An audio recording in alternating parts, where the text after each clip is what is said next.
في القرآن المجيد محمد رسول الله والذين معه أشداء على الكفار رحماء بينهم تراهم ركعا سجدا يبتغون فضلا من الله ورضوانا سيماهم في وجوههم من أثر السجود ذلك مثلهم في التوراة ومثلهم في الإنجيل كزرع أخرج شطأه فآزره فاستغلظ فاستوى على سوقه يعجب الزراع ليغيظ بهم الكفار وعد الله صدق الله مولانا العظيم وصدق رسوله النبي الأمين الكريم۔ اللہ تبارک و تعالیٰ کا کروڑ مرتبہ شکر و احسان کہ جس کی توفیق سے ہمیں ایمان کی دولت اور اس کے حبیب مکرم صلی اللہ علیہ وآلہ وسلم کے امتی ہونے کا شرف حاصل ہوا ہے، اور تاجدار کائنات صلی اللہ علیہ وآلہ وسلم کی بارگاہ ناز کا یہ احسان ہے ہم پر کہ انہوں نے ہم جیسوں کو اپنی امت میں قبول کیا ہے۔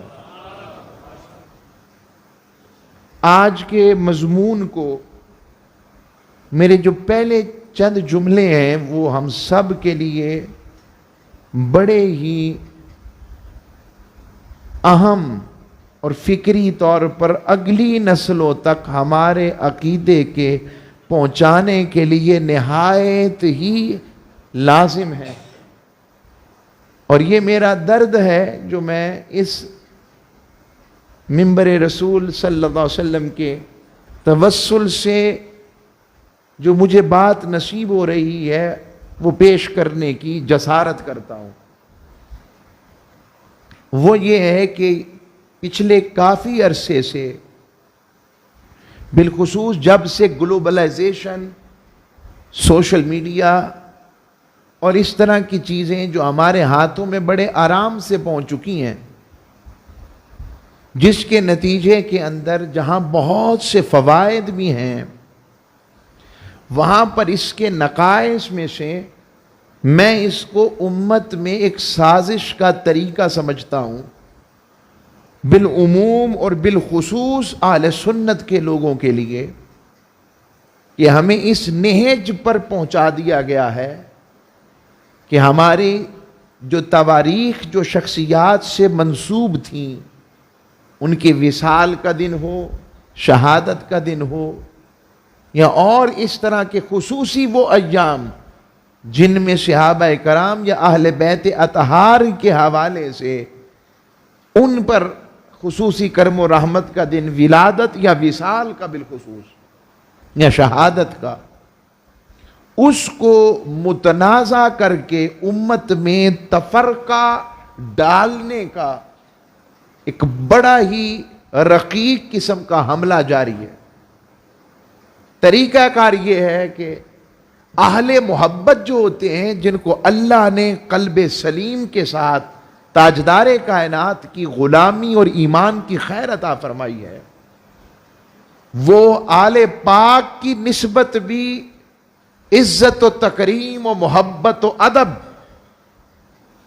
کیونکہ وہ گھر والے ہیں تو گھر والوں کے ساتھ ہمارا ادب کا معاملہ کسی بھی صورت میں کم ہو جانا ہم یوں سمجھتے ہیں جیسے ایمان میں کوئی نہ کوئی خلل آ گیا ہے۔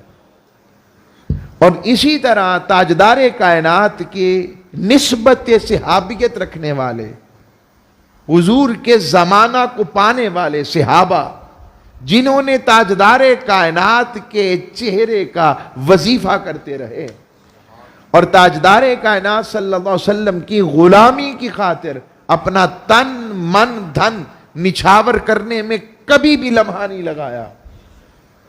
ان کی شخصیت کو متنازع کرنا اب ہماری نوجوان نسل بالخصوص اور اہل محبت بالعموم اس دوراہے پر ہے کہ 18 اور 17 ذی الحج اگر حضرت عثمان غنی کا ذکر کیا جائے تو دوسری جو اہل محبت والے یا دوسرے وہ کہتے ہیں ان کا آل پاک سے تعلق نہیں ہے. میری بات آ رہی سمجھو میں کہہ رہا ہوں.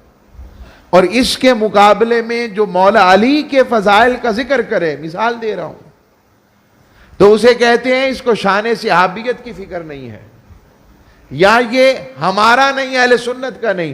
یہ دورایا اہل سنت کا جس طرح سے اب ہم تک رہے ہیں، اور ہم نے اپنی اگلی نسلوں کے اندر یہ بات نہ چاہتے ہوئے ہماری طرف سے، ہمارا سمجھتے مطلب کہ دینی طبقات کی طرف سے ایسا معاملہ پیش آ گیا ہے کہ وہ جو حب اہل بیت کو کچھ اور دکھایا جا رہا ہے اور دوسری طرف حب صحابہ کو کچھ اور دکھایا جا رہا ہے.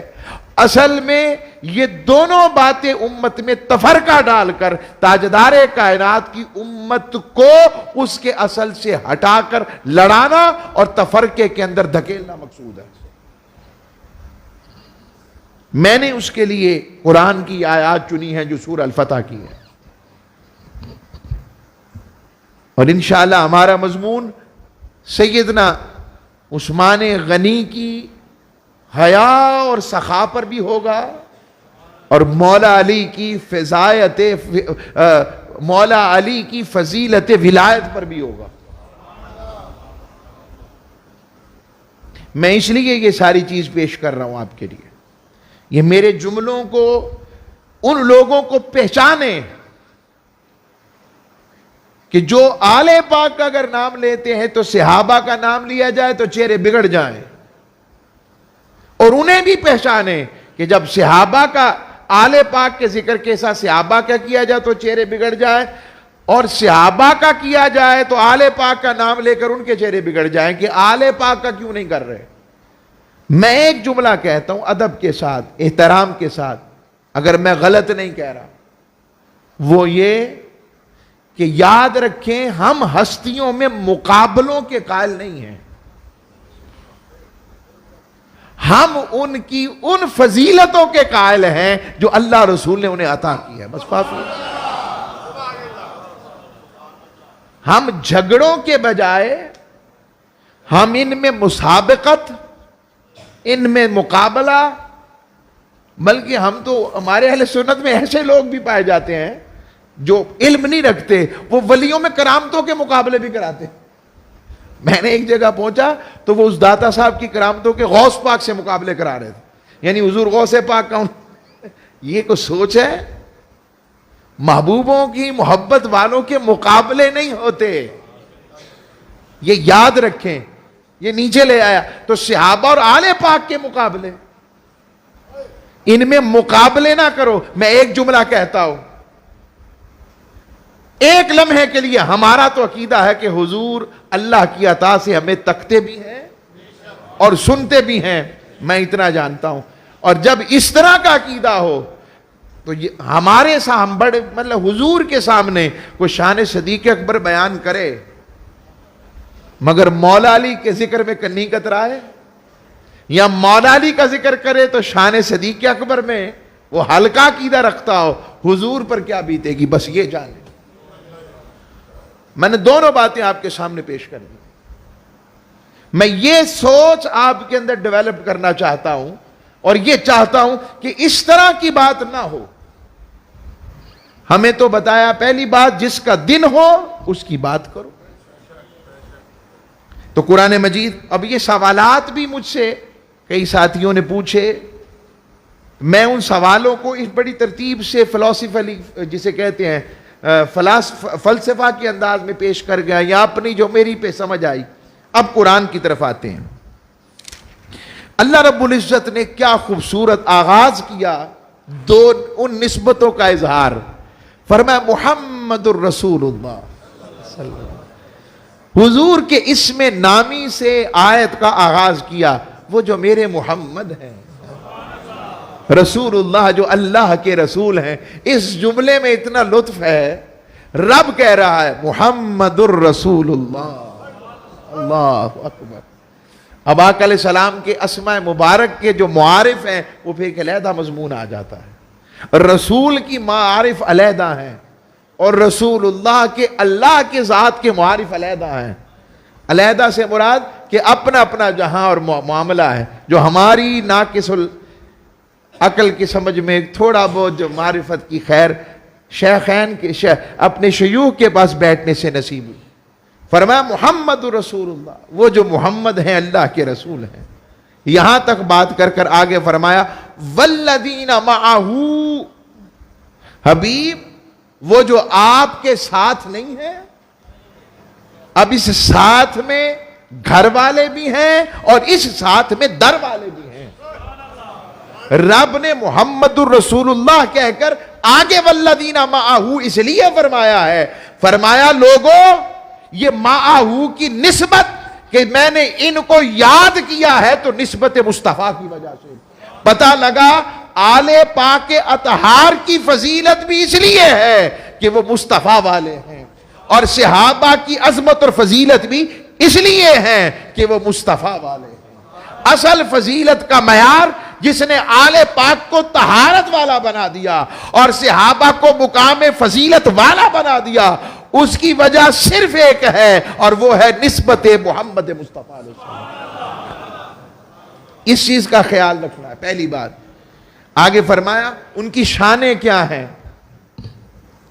فرمایا اشداء علی الکفار، شان یہ ہے کفار پر شدت والے، یعنی غیروں کی بات آ جائے، کافروں کی بات آ جائے تو شدت رکھتے ہیں، یعنی غیرت و حمیت ایمانی والے ہیں۔ اور فرمایا اپنی بات آ جائے، فرمایا رحماء بینہم، اور آپس کی بات آ جائے تو ایسے جیسے کو پانی بھی نہ گزر سکے ان کے درمیان سے، رحمت والے، پیار والے، محبت والے، خیر والے۔ یہ آقا علیہ السلام کے معہ والوں کی شان بیان ہو رہی ہے، شان بیان ہو رہی ہے۔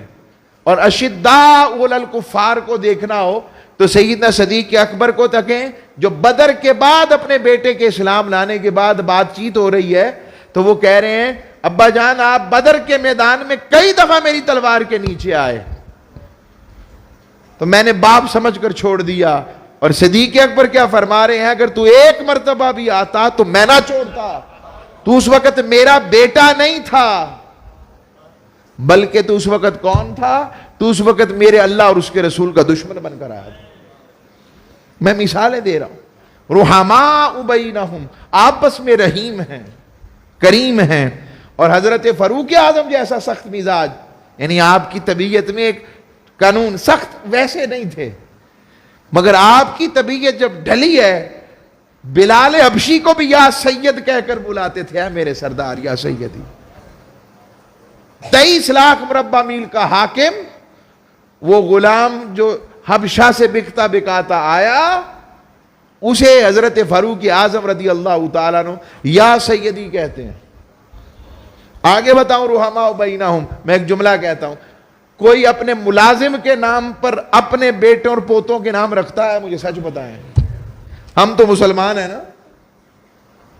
کوئی اپنے ملازموں کے نام پر، میں سمجھانے کے لیے بات کر رہا ہوں، حضرت بلال حبشی ملازم نہیں، غلام تھے، آزاد کردہ ہی صحیح، غلام تھے، مگر حضرت فاروق اعظم کے پوتے کا نام بلال تھا۔ میں بتانا چاہتا ہوں وہاں پر نسب نہیں دیکھے جاتے، وہاں دیکھا جاتا ہے حضور کے قریب کون سے آتا ہے۔ تیسری بات، تراہم رکعا سجدا یبتغون فضلا من اللہ ورضوانا، تو دیکھتے ہیں آپ انہیں کہ رکوع کرتے ہوئے، سجدہ کرتے ہوئے اللہ کے فضل اور اس کی رضا کے طلبگار ہیں، یعنی ان میں عبادت، تقوی، طہارت، یہ ساری باتیں پائی جاتی ہیں۔ اور فرمایا یہ جو فضل، ایک تو سجدوں کے نشان، اب ہمارے ہاں بڑی پرابلمز آ گئی ہیں، ایک ہے جان بوجھ کر محراب بنانا، سمجھ آتی نا میری بات کی، رگڑنا، اور ایک ہے قدرتی بن جانا۔ اب ایک تیسرا طبقہ آیا ہے، ان کو یہ ہماری جو نئی جنریشنز ہیں انہیں کہا جس کے ماتھے پہ محراب ہوتا ہے نا تو اس کو جلدی بیماری ہے، اس کو فلاں ٹیوب لگانی چاہیے، وہ ٹھیک ہو جائے گی۔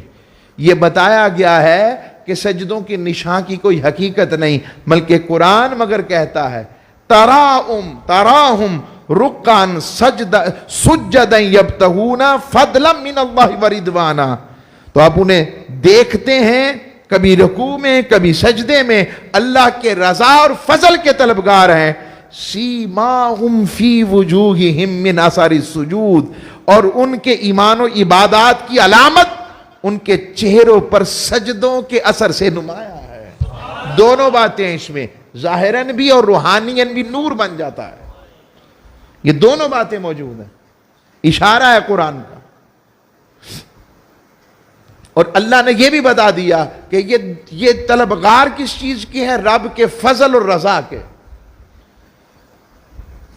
اور ذالک مثلہم فی التوراۃ، فرمایا اسی طرح ہم نے اپنے محبوب کی شانیں تو بیان کی ہیں، اسی طرح ہم نے اپنے محبوب کے صحابہ کی شانیں بھی تورات میں بھی بیان کی ہیں، وَمَثَلُهُمْ فِي الْإِنْجِيلِ، اور انجیل میں بھی بیان کی ہیں۔ سبحان اللہ۔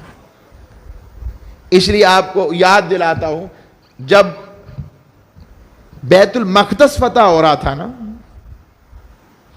تو حضرت ابو عبیدہ بن جراح امین الامہ آپ جو تھے وہ ملاقات کے لیے گئے، جو ان کا سب سے بڑا پادری تھا جو عیسائیوں کا اس دور میں، کرسچنز کا، کیونکہ ان کے ہاں بھی بیت المقدس ادب کی جگہ ہے، تو ملنے گئے تو اس نے کہا کہ آپ میں وہ نشانیاں نہیں ہیں جو فاتح بیت المقدس کی نشانیاں ہمیں اپنی کتاب میں بتائی گئی ہیں۔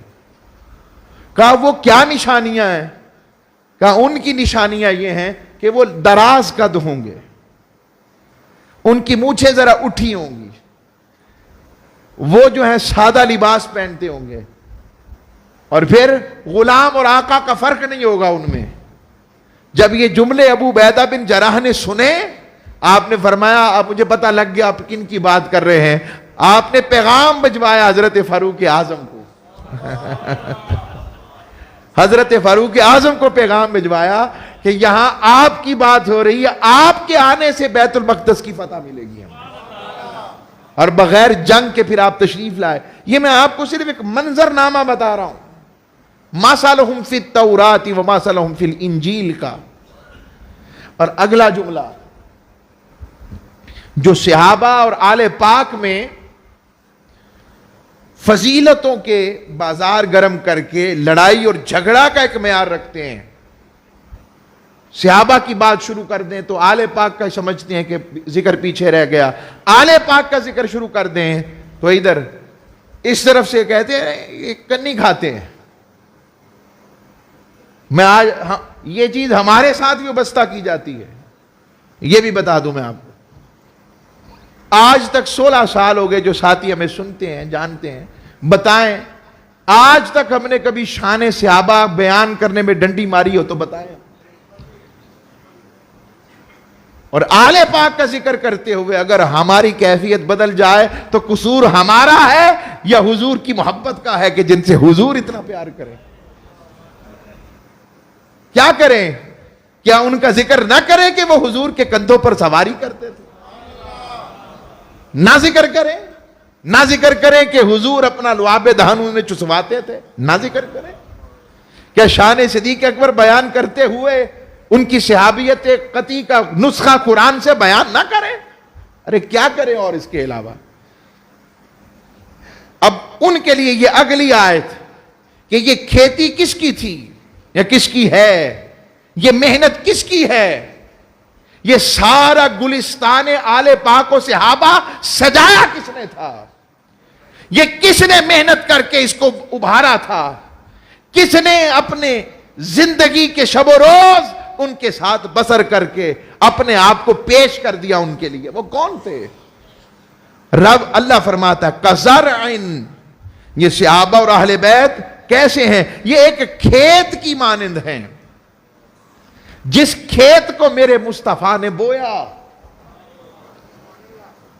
اخرج شطأہ، جس نے سب سے پہلے، آپ کو پتا شطأہ جو ہوتا ہے وہ پہلا جو کومپل نکلتی ہے باہر، ایمان کا بیج بو کر ان کی کومپلیں نکلیں، فآزرہ، پہلے ذرا ہلکا تھا پھر اسے تقویت دی، سبحان اللہ، فاستغلظ، پھر وہ مضبوط ہو گیا، جب مضبوط ہو گیا فاستوى علی سوقہ، پھر سیدھا کھڑا ہو گیا اپنے تنے پر۔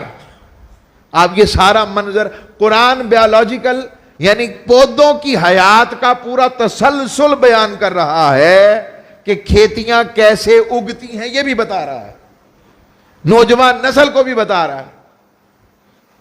تو فرمایا اپنے تنے پر، اور جب وہ پک کر پوری فصل بن جاتا ہے، ہائے ہائے، آپ اس کھیت کے کھلیان والے کیا کہتے ہیں اسے، کھیت والے سے پوچھیں، کسان سے پوچھیں، اس مالی سے پوچھیں کہ جس کا جب سرسبز باغ پھل اور پھولوں سے لدتا ہے، جس نے راتوں کو وہاں پر پانی لگایا ہے، گوڈی کی ہے، کبھی کیڑوں سے بچاتا ہے، کبھی حملوں سے بچاتا ہے، کبھی حفاظت کرتا ہے، رات دن لگاتا ہے، اور پھر جب وہ سرسب فصل پکتی ہے، آپ اندازہ کر سکتے ہیں۔ اللہ فرماتا ہے یعجب الزراء، اور یہ جوبن دیکھ کر میرے محبوب علیہ الصلوۃ والسلام کی جو شخصیت ہے وہ خوش ہوتی ہے، اور حضور کا خوش ہونا بتاتا ہے کہ انہیں تک کر رب بھی خوش ہوتا ہے، ورنہ اللہ یوں بیان نہ کرے والذین معہ، اس کھیتی کو، اور اس کھیتی کو دیکھ کر جلتے کون ہیں؟ فرمایا لیغیظ بہم الکفار، اس کھیتی کو دیکھ کر جو کافر ہیں وہ غیظ میں، غضب میں آتے ہیں۔ اور غیظ و غضب والا کیا کرتا ہے؟ جب طاقت سے زور نہ چلے تو کیا چلاتا ہے؟ پھر زبان چلاتا ہے، پھر وسوسے کی زبان، پھر شک کا وار، پھر اس کے اندر لڑائیاں، جھگڑے، فساد، غیبت، چغلی، اس کے ذریعے ان میں خراب کرنا چاہتا ہے کہ یہ خاندان بٹ جائے، یا یہ گھر، یہ کھیت خراب ہو جائے۔ میں آپ سے پوچھتا ہوں، یہ آل پاک اور صحابہ اصل میں کھیتی کس کی ہے؟ قرآن کی روح سے، یہ تاجدار کائنات کی محنت ہے، اور جو اس کھیتی کے بارے میں بات کرے، میں آپ سے پوچھتا ہوں وہ تکلیف کسے پہنچاتا ہے؟ وہ کیا محب اہل بیت ہے یا محب صحابہ؟ میں تو اتنی بات جانتا ہوں، وہ کون ہے؟ ارے تم سمجھ نہیں سکے، گھر والے مصطفیٰ کا خون ہے اور در والے مصطفیٰ کے غلام و خادم ہیں۔ انہوں نے کسی طرح سے، انہوں نے جان کی پرواہ نہیں کی، تو پوچھو نا خبیب سے، جس نے کوئلوں پر دہکتے ہوئے اپنی چمڑی رکھ دی مگر مصطفیٰ کے دین سے پھرنا گوارا نہیں کیا۔ شیب ابی طالب میں جہاں بنی ہاشم والے تھے وہاں حضرت ابوبکر بھی تھے، وہیں حضرت فاروق اعظم بھی تھے، وہیں حضرت عثمان غنی بھی تھے، وہیں پر بلال حبشی بھی تھے۔ ارے وہ یہ سارے تھے تو رب نے کہا یہ ساری کھیتی میرے مصطفیٰ کی ہے۔ میں امت کا یہ پیغام درد قرآن دینا چاہتا ہوں۔ یہ سورہ الفتح کی آیتیں خود بتا رہی ہیں، جو اس کھیتی کے خلاف علیحدہ علیحدہ بات کرے، ہاں کسی کو خاص خوشبو پسند آ سکتی ہے مگر اس کا معنی اختلاف نہیں ہوتا، ذوق علیحدہ ہے۔ کسی کو مولا علی کا ذوق پسند ہے، کسی کو عثمان کی حیا کا ذوق پسند ہے، کسی کو فاروق اعظم کی جلالت کا ذوق پسند ہے، اور کسی کو صدیق کی وفا کا ذوق پسند ہے۔ اس میں حرج کیا ہے؟ ارے وہ سارے خوشبوئیں اصل میں تو میرے مصطفیٰ کی محنت ہے۔ اور میں ایک جملہ کہتا ہوں، اچانک یاد آیا پیاروں کی وجہ سے، حضور کل ہے صحابہ کا، حضور کل ہے پورے انبیاء کا۔ ارے ایک ایک صفت ملی تو صدیق ہو گئے، وہ چشمہ سمندر مصطفیٰ کا اثر ہے، وہ فاروق ہو گئے، وہ عثمان ہو گئے، وہ علی ہو گئے، ارے اس سمندر بحر بے پناہ کا عالم کیا ہوگا جس کا نام رب نے محمد مصطفیٰ رکھا۔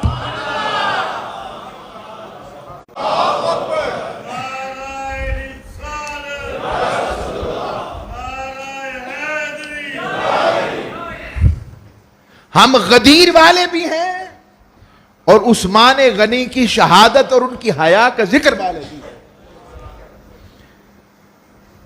اس لیے اب پہلا حصہ میں، اور آگے اللہ نے فرمایا وعد اللہ الذین، اللہ نے ان سے وعدہ کر لیا ہے ایمان والوں سے، وعملوا الصالحات، اور اعمال صالحہ والوں سے، کس چیز کا؟ منہم مغفرۃ واجر عظیما، انہیں مغفرت بھی ملے گی اور اجر عظیم بھی ملے گا۔ تو یہ دونوں باتیں کر کے آج کا جو مضمون میں نے آپ کو عرض کیا، پہلا حصہ، اب یہ 8-10 منٹ رہ گئے تو میں اس میں اب ممکن تو نہیں کہ میں دونوں ہستیوں کے ذکر کو مکمل کر سکوں، بلکہ سال بھی کم ہیں، دن بھی کم ہیں ان کا ذکر کرتے ہوئے، میں اس کو ایک اور آیت سے جوڑتا ہوں اور اس اینگل سے دکھاتا ہوں۔ سورہ عصر اتری، رب نے فرمایا والعصر، آپ میرے مضمون کو ذہن میں رکھیے گا کہ رب نے فرمایا حبیب تیری وجہ سے، سبب فضیلت حبیب تو ہے، والذین معہ سے پہلے محمد الرسول اللہ وجہ ہے کہ حبیب آپ کی وجہ ہے صلی اللہ علیہ وآلہ وسلم۔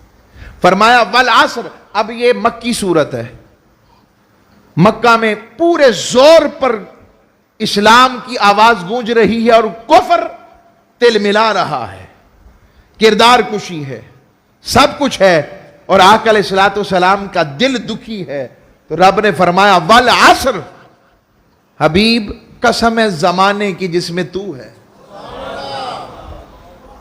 والعصر، زمانے کی قسم۔ مولا کیا وجہ ہے؟ زمانے کی قسم تو خود کھا رہا ہے۔ فرمایا اس کی وجہ ایک ہے حبیب، اس زمانے کی قسم اس لیے کہ اس میں آپ ہیں، اور آگے فرمایا ان الانسان لفی خسر، حبیب بے شک انسان خسارے میں ہے، نقصان میں ہے، گھاٹے میں ہے۔ مفسرین نے کہا اس سے مراد ابو جہل ہے، اس سے مراد ابو لہب ہے، اس سے مراد امیہ بن خلف ہے، اس سے مراد اہل کفار ہے کہ وہ سارے گھاٹے میں رہے کہ حضور کو پہچان نہ سکے۔ اور آگے فرمایا الا الذین آمنوا، مگر میرے حبیب کیا میں نے تجھے ایمان والوں کی صورت میں ابو بکر نہیں دے دیا؟ وعاملوا الصالحات، عمل صالح والوں کی صورت میں عمر نہیں دے دیا؟ وتواصوا بالحق، حق کے ساتھ ڈٹ جانے والے کی صورت میں عثمان نہیں دے دیا؟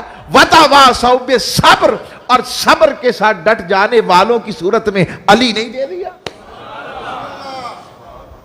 یہ قرآن ہے، یہ تفسیرات پڑھے تو صحیح۔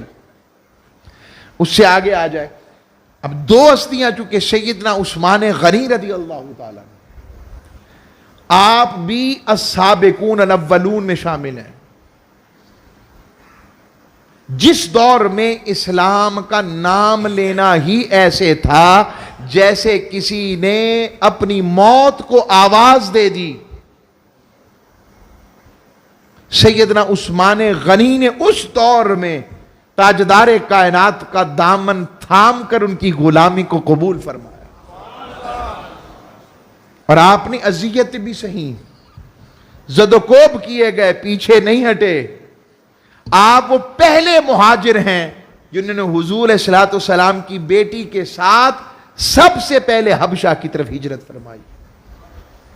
ہجرت حبشہ کرنے والوں میں حضرت عثمان غنی بھی ہیں، یعنی اول ہجرت کرنے والے۔ مدینہ طیبہ میں ہجرت بعد میں ہوئی، حبشہ کی طرف 2 دفعہ ہجرت ہوئی ہے۔ یہ حضرت عثمان غنی ہیں جنہوں نے اللہ کی خاطر ہجرت کی تاجدار کائنات کے حکم پر، اور حضرت عثمان غنی وہ ہیں جب مدینہ طیبہ میں پہنچ گئے تو جس دور میں مسلمانوں کو کوئی پانی دینا پسند نہیں کرتا تھا، وہ بیر روما کرو حج جو کنواں تھا، وہ دینا پسند نہیں کرتا تھا. عثمان غنی نے اپنے اپنوں کے لیے تو آدھا کنواں خریدا ہی, آدھا کنواں, بلکہ کیا یہ, کہا نہیں اپنوں کے لیے جو بھی آ جائے. اوروں سے پیسے لیتا تھا وہ یہودی, اپنے بھی ہم دینوں سے, ہم مذہبوں سے.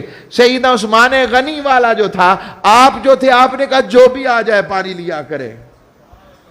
حضور سے ایک ہی بات سنی تھی, کون چاہتا ہے کہ اسے جنت میں وہ خیر اور وہ کوثر و تسنیم کے پانی مل جائیں. اس نام پر اس کنویں کا لاکھوں روپے جو پیسہ بنتا تھا اس اکاؤنٹ پر سودا کرائے. اب حضرت عثمان غنی سے بڑا مالدار کون ہوگا؟ آقا علیہ السلام کی 2 شہزادیاں ان کے عقد میں, حضرت رقیہ اور حضرت ام کلثوم. ایک دن تاجدار کائنات نے صحابہ کو بھیجا, جاؤ عثمان کو بلا کے لاؤ. تو آپ جب تشریف لائے, وہ صحابی آئے, میں حضور نے دعوت دے آیا ہوں, بتا آیا ہوں آپ کا. فرمایا اس وقت پردے کے احکام ابھی شاید اترے نہیں تھے. تو آپ نے فرمایا ایسی خوبصورت جوڑی دیکھی ہے تم نے جیسی عثمان کی اور ان کی لگتی ہے میری بیٹی کی؟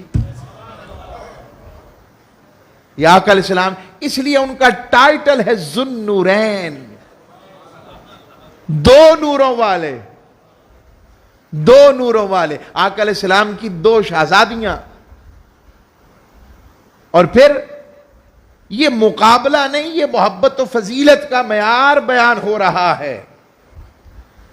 یاد رکھیں, آپ اپنی طبیعت میں اتنے حیادار ہیں کہ تاجدار کائنات صلی اللہ علیہ وسلم, وہ ہم اسے ایک جملہ کیجول کہتے ہیں انگلش میں نا, کیجول ڈریسنگ, عمومی ڈریسنگ. حضور اسلام کیجول وے میں تشریف فرما تھے کہ آقا علیہ السلام کی پنڈلی مبارک سے کپڑا اٹھا ہوا تھا, حضور لیٹے ہوئے تھے. پوچھا کون ہے؟ کہا ابو بکر آئے ہیں. حضور لیٹے رہے. روایت کرنے والی سیدہ عائشہ صدیقہ ہے, ام المومنین, لیٹے رہے. حضرت فاروق اعظم آئے, آپ لیٹے رہے. اتنے میں پتہ لگا عثمان آئے ہیں, حضور اٹھ کے بیٹھ گئے. حالانکہ رتبے میں حضور اوپر ہیں. آقا علیہ الصلوۃ والسلام سے پوچھا بعد میں سیدہ نے, حضور ابو میرے بابا جان آئے تھے, آپ اسی طرح کیجول بیٹھے رہے, عمومی انداز میں لیٹے رہے اور ایزمنٹ میں تھے. اور جب فاروق اعظم آئے تب بھی کہا عثمان کی دفعہ آپ اٹھ کے بیٹھ گئے, کپڑے کپڑے سیدھے. فرمایا میں اس عثمان سے کیوں حیا نہ کروں جس سے اللہ کے فرشتے بھی حیا کرتے ہیں. اصل میں مقام بتانا چاہتے ہیں کہ عثمان کا مقام کیا ہے, حالانکہ حضور سے بڑا نہ کوئی حیادار ہے اور نہ حضور سے بڑھ کر کوئی مقام والا ہے. تیسرا اس میں سیدنا عثمان غنی کے عشق و ادب کے باری جائیں. آپ فرماتے ہیں میں اب اس جملے کو کہاں لوں, کئی لوگ کہتے ہیں کیسے ہو سکتا ہے, کیسے ہو سکتا ہے. میں نے کہا تم عشق کے بھید جانتے ہی نہیں ہو. فرماتے ہیں جب سے میں نے تاجدار کائنات کے ہاتھوں میں اپنا ہاتھ دیا ہے, وہ فرمایا کرتے, تب سے میں نے اپنے ہاتھ کو کبھی بھی استنجا میں استعمال نہیں ہونے دیا. میں نہیں جانتا وہ کیا منظر ہوگا, مجھے اس بحث میں جانے کی ضرورت نہیں, مجھے عثمان غنی کی گواہی کافی ہے. بس مجھے ان بحث میں کیسے ہو سکتا ہے, ارے یہ کیسے ہو سکتا ہے کہ کسی کا لعاب دہن اور تھوکی جسموں پر لگائے, یہ کیسے ہو سکتا ہے, یہ ویسے ہی ہو سکتا ہے.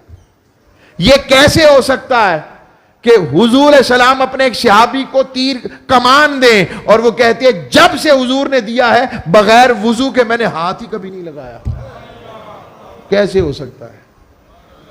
یہ ادب کے دروازے ہیں, جو ادب والے ہیں وہی جانتے ہیں. جنہوں نے وہ دریائے ادب کبھی اس کا پانی چکھا ہی نہیں, انہیں کیا پتا ہو. اور ادھر آ جائیں مولا علی المرتضیٰ کو, ہائے ہائے ہائے ہائے, کوئی صحابہ حضور کی بارگاہ میں شکوہ کو نہ ہوئے مولا علی کے حوالے سے. کوئی آپ ذرا سخت تھے نا اپنے مزاج و قوانین میں. اب لوگوں نہیں جانتے تھے علی کون ہے, علی کا مرتبہ کیا ہے. غدیر خم حجت الوداع سے واپس آ رہے ہیں، اور آ کر علیہ الصلوۃ والسلام نے شکوہ سنا تو کہا اس طرح تو میرے اکثر صحابہ کے بارے میں، علی کے بارے میں کہیں ان کے بارے میں کوئی گمان غلط نہ کر بیٹھے اور کسی طرف غلط بات نہ پھیل جائے، تو میں انہیں بتاتا ہوں علی کون ہے۔ آقا علیہ الصلوۃ والسلام نے ممبر بچھوایا، وہ پالان اور اونٹوں کا ایک ممبر سا بنایا گیا، جو پالان نہیں ہوتے جس سے اونٹوں پر اوپر رکھا جاتا ہے، اس ممبر پر حضور علیہ السلام تشریف فرما ہوئے۔ آقا علیہ السلام نے خطاب کیا اور مولا علی کا ہاتھ اٹھا کر یہ جملہ کہا جس جملے کی گونج قیامت تک اہل عشق کے سینے کو ٹھنڈا کرتے رہے گی اور اہل نفاق والوں کو جلاتی رہے گی۔